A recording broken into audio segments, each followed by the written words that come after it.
ये जो मूर्खों का इस्लाम है, उनके लिए मोदी का जो यार है वो गद्दार है, और जो अरबों का इस्लाम है उसके लिए मोदी हमारा यार है, मोदी हमारा दोस्त है, तो बहुत बड़ा ट्रेडिंग पार्टनर है। हम इंडिया से लेकर के यूरोप और अरब से लेकर के बनाएंगे क्या नाम है कनेक्टिविटी और रोड, और दुनिया को कनेक्ट करेंगे। सो ये अब देखिए, कल ही मैं न्यूज आई है कि ये जो प्रिंस सलमान है या किंग सलमान है मुझे पता नहीं, पर शायद प्रिंस है अभी भी, तो जो वो है, उन्होंने अमेरिका को कहा है कि आप हमारी सिक्योरिटी का पैक्ट साइन करें। उनकी जो रॉयल फैमिली है या जो भी Saudi Arabia security pact America के साथ चाहते हैं। सरकार ने, भारत के जो वजीर आजम है नरेंद्र मोदी ने, उन्होंने बीजेपी के एक स्टॉलवर्ट हैं LK अडवाणी साहब, उनको भारत रत्न जो है वो दिया है। और नरेंद्र मोदी कहते हैं कि ये मेरे लिए बड़ा इमोशनल चीज़ है। जस्ट इकॉनमी बनने जाना चाह रहे हैं, तो ये थोड़ा सा एक मुझे पैराडॉक्सिकल सी सिचुएशन नज़र आती है इसमें। देखिए अब्दुल बासित भाई, हिंदू बनिया 1 रुपया भी बगैर किसी वजह के खर्च नहीं करता है। हमारे यहाँ पाकिस्तान में एक माइंडसेट है कि दोनों न्यूक्लियर पावर्स हैं, लिहाजा अब कोई एटमी जंग दोनों मुल्कों के दरमियान कोई अफोर्ड ही नहीं कर सकता। यही बात आपने कही कि उनकी इकॉनमी तबाह हो जाएगी। और मगर बात यह है कि भारत ने पिछले 2 सालों में $100 अरब का कन्वेंशनल असलहा खरीदा है। $100 बिलियन ऑफ कन्वेंशनल वेपन्स उन्होंने S-400 सिस्टम। लेकिन उसकी वजह से हमारा न्यूक्लियर थ्रेशोल्ड नीचे आ गया है ना। न्यूक्लियर थ्रेशोल्ड, उनको मालूम है कि हमारा न्यूक्लियर थ्रेशोल्ड क्या है, और द डॉक्ट्रिन जो वो बिल्ड कर रहे हैं वो इसीलिए है कि हम अपने न्यूक्लियर वेपन्स तक जा ही ना सकें, क्योंकि हमारे पास उनकी इस कन्वेंशनल फोर्स को रिस्पॉन्ड करने के लिए कंपैटिबल फोर्स है ही नहीं। जो कोल्ड स्टार्ट डॉक्ट्रिन है, उनकी कोल्ड स्टार्ट को अब उन्होंने डेवलप करके, पहले इन्होंने इंटीग्रेटेड बैटल ग्रुप्स बनाए, इंटीग्रेटेड बैटल ग्रुप्स के बाद अब वो थिएटर कमांड पर आ गए। अफगानिस्तान पाकिस्तान पे अटैक कर रहा है, TTP पाकिस्तान के आर्मी के लोगों को मार रही है, और इंडिया तो है 1 लाख लेडीज को इन्होंने प्रेग्नेंट कर दिया था। अरे अल्लाह अकबर करके शोर मचा देंगे, बाकी अगर गोली चली तो भाग जाएगा। बलूचिस्तान निकल जाएगा पाकिस्तान के हाथ से, तो POK निकल जाएगा। तो बलूची लड़कियों को उठा के ले जाते थे। हमने तब पाकिस्तान को पीट दिया जब पाकिस्तान के पास पैटर्न टैंक्स थे, उनके पास मिराज प्लेन थे, और उनके पास UK, फ्रांस, US, साथ में जितने भी गल्फ कंट्रीज थे वो पाकिस्तान के साथ थी। सबने पाकिस्तान को 400 टैंक दे दिए थे, पैसा दे दिया था, फिर भी पाकिस्तान हार गया, क्योंकि पाकिस्तान के पास जज्बा नहीं है लड़ने का। उनका जो आबाई इलाका है, उत्तर प्रदेश उनकी स्टेट है, और ये उनका आबाई इलाका है जहां पर ये काम इन्होंने किया। मॉस्क मस्जिद है, ये गंगा के बिल्कुल साथ बनी हुई है, जो गंगा दरिया है, और शहर का नाम है वरनसाई। ये इलाका है जो कि प्राइम मिनिस्टर मोदी का अपना, ये तुम्हारी है। और वहां पे कोई आर्कोलॉजिकल सर्वे हुआ, उन्होंने कहा कि हाँ भैया तो पहले टेंपल था, यहां तो पहले मंदिर था, तो उन्होंने, कोर्ट ने इनके हक में रूलिंग दे दी है। अब दोस्तों हुआ यह है कि जिस वक्त रूलिंग आई उसी रात हिंदू फैमिलीज पहुंच गई मस्जिद के अंदर, उसको डिमोलिश नहीं किया गया, उसे गिराया नहीं गया, वहां पहुंच गए, और वहां पहुंच के उन्होंने पूजा पाठ शुरू कर दिया, मस्जिद के अंदर पूजा पाठ शुरू कर दिया। मुसलमान बेचारे क्या करें वहां पे। तो दोस्तों सूरत हाल इस वक्त यह है कि एक तो वैसे ही मुसलमानों के साथ जो हो रहा है वो बहुत बुरा हो रहा है, लेकिन बाकायदा तौर पर उनको फ्रेम करके फंसाने की कोशिश की जा रही है। एक और बड़ी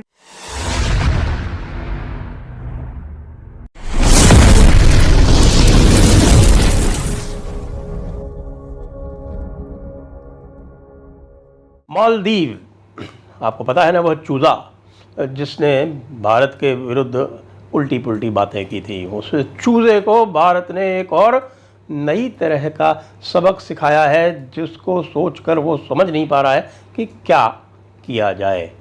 यानी कि एक ट्रैप डाल दिया गया है। आपको बताएं कि पिछले वर्ष हमारे फॉरेन असिस्टेंस वाला जो मद है उसमें 700 करोड़ से अधिक का प्रावधान किया गया था मालदीव के लिए। एड, तो एड का मतलब ग्रांट नहीं होता है, उसमें लोन भी शामिल होता है। तो टोटल एड जो थी वो 770 करोड़, उसको घटा के कर दिया गया है 600 करोड़, यानी 22% का उसमें किया गया है रिडक्शन।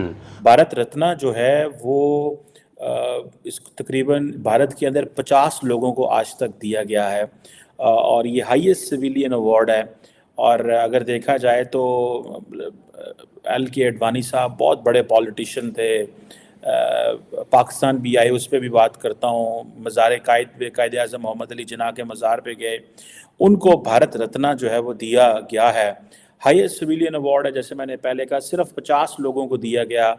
और इसमें ज़्यादातर आपको एक अवार्ड दिया जाता है। भारतीय सरकार ये कहती है कि ये जो अवार्ड है it is given regardless of race, position, occupation, gender, occupation और gender। बड़े लोगों को दिया गया है, अमर्त्य सेन को दिया गया है, इकोनॉमिस्ट हैं और बड़े ऐसे लोग हैं जिनको जिसे वो कहते हैं ना कि दे के तो बेसिकली एक उनकी रिस्पेक्ट होती है भारत रत्न के। मैं जब पाकिस्तान ने न्यूक्लियर टेस्ट किए, भारत ने भी न्यूक्लियर टेस्ट किए, तो मैं एक बुक देख रहा था पाकिस्तान की फॉरेन पॉलिसी पे, जिस पे जब भारत ने न्यूक्लियर टेस्ट किए, मज़े की बात बताऊं, he was very nationalist person जो थे, क्या नाम है, LK अडवाणी साहब। तो उन्होंने कहा कि जी Pakistan should realise that the Indian nuclear test had changed the strategic balance. He demanded that Pakistan roll back what he described as its anti India policy. सो वो जो है वो जिसे कहते हैं ना कि, और फिर देन एक और पॉलिटिशियन थे मदन लाल खुराना साहब, उन्होंने कहा जी कि हम पाकिस्तान को चौथी जंग जो है उसकी तरफ जा रहे हैं। स्टेट डिपार्टमेंट ने उस वक्त जो स्टोरी है, लेकिन मैं आई ऑलवेज, क्योंकि ईरान का जो इंटरफियरेंस हो रहा है अरेबिक रीजन में, उससे उनकी सत्ता को खतरा हो गया है, मतलब उमड़ पड़ा है। सो पॉइंट ये कि वो he is ready to now accept कि पहले वो कह रहे थे कि जब तक 2 स्टेट सोल्यूशन नहीं होगा कुछ नहीं करेंगे पैलेस्टाइन और इजराइल के बीच में। अब वो कह रहे हैं कि ठीक है, अगर वो एक पॉलिटिकल प्रॉमिस भी कर दे तो हम उसके लिए तैयार हैं। तो he is ceding his ground. तो पॉइंट ये कि अरबीज जो हैं वो they are son of soil. आप देखिए, अगर आप इसको कंसेप्चुअली समझिए, अगर आप ये कह रही हैं कि प्रॉफिट मोहम्मद ने एक उम्मत चलाया, तो आपको ये भी कहना पड़ेगा कि प्रॉफिट मोहम्मद ने एक उम्मत खत्म की। जो उम्मत खत्म की वो अरबी थी, और जो चलाया वो मुसलमान बने वो लोग। लेकिन अरबों ने अपनी उम्मत नहीं छोड़ी, वो आज भी अरबी कहते हैं अपने आप को, एंड प्राउड अरबी कहते हैं भाई। तो ये कॉन्सेप्ट आपके आप है कि पाकिस्तानी है पर इंडियन नहीं है, तो कहना है खुद से हेट्रेड का, वो इस्लाम कहीं नहीं गया। मैं क्यों कह रहा हूं कि ये जो प्रेजेंट इस्लाम के जो करता धरता है, जो दुनिया में घूम घूम के बता रहे हो, सारे इंडियंस है, इंडियन ओरिजिन के। तो उन्होंने इस्लाम को बना दिया अपने से नफरत करने का टूल। वरना कोई तुर्की अपने से नफरत नहीं करता, अपनी हिस्ट्री से नफरत नहीं करता, कोई अरब अपने आप से नफरत नहीं करता। वो पहले अरब कहता है, फिर इस्लामिक कहता है। ये मूर्खों का इस्लाम है जो अपने आप से नफरत करना इन्होंने सिखा दिया। ये मूर्खों का इस्लाम है कि अपनी कल्चर को गाली देना सिखा दिया।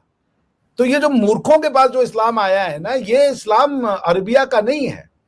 अरबिया का इस्लाम वो है जो मोहम्मद बिन सलमान साहब कर रहे हैं आज की डेट में दुबई में, और मोहम्मद बिन जायद साहब कह रहे हैं। दुबई में 2022 में मंदिर खुला और 2024 में ये अबू धाबी में खुल गया। 7 यूनाइटेड अरब एमिरेट्स की जो एमिरेट है उसमें से 2 में तो खोल दिया उन्होंने। तो वो तो भाई अब ये देखिए ना,